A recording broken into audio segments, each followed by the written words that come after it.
Rail की पटरी के किनारे एक छोटा सा तोता अकेला बैठा था। वो आसमान की ओर देखता और सोचता था, काश मेरा भी एक प्यारा सा घर होता। थोड़ी देर बाद उसने खुद से कहा, घर कोई देता नहीं, घर तो खुद बनाना पड़ता है। तोता उड़कर दूर दूर से मिट्टी लाने लगा, कभी अपनी चोंच में, कभी अपनी पीठ पर वो मिट्टी उठाकर लाता था। हर दिन मेहनत करता और धीरे धीरे मिट्टी को जोड़कर पटरी के पास एक छोटा सा घर बनाने लगा। वो मिट्टी को अपने पंखों और पंजों से गूंथता, दीवारें बनाता और ऊपर से टहनियों और पत्तों से छत तैयार करता। कई दिनों की मेहनत के बाद आखिर उसका मिट्टी का घर बनकर तैयार हो गया।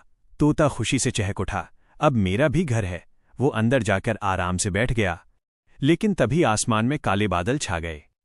तेज हवा चलने लगी और कुछ ही देर में बारिश शुरू हो गई। बारिश इतनी तेज थी कि मिट्टी की दीवारें गलने लगीं।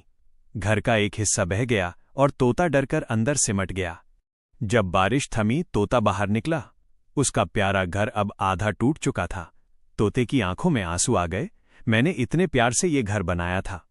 तभी उसके कुछ दोस्त पक्षी उड़ते हुए वहां पहुंचे। उन्होंने तोते को उदास देखा और बोले, चिंता मत कर दोस्त, हम फिर से बनाएंगे। सभी पक्षी मिलकर मिट्टी लाने लगे, दीवारें फिर से खड़ी कीं और जल्द ही नया घर बन गया। सूरज की किरणें बादलों को चीर कर निकलीं, आसमान में इंद्रधनुष चमक उठा।